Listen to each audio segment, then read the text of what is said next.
So in this Google Docs tutorial, I will be showing you how to insert a table here on Google Docs. So if I were to go ahead and have my table right here, my wonderful table, if I wanted to insert one below it, it's pretty straightforward. Go to the top area here to where it says insert.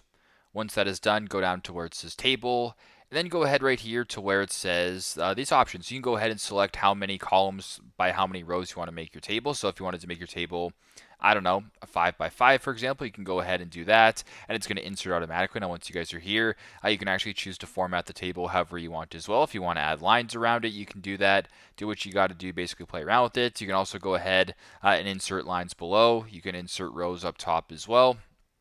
Go ahead and press that, and you can go ahead and type in whatever you want, right? Do what you got to do, and you can kind of play around with it this way. If you want to go ahead and pin this header up to the top of the row, you can go ahead and do that as well.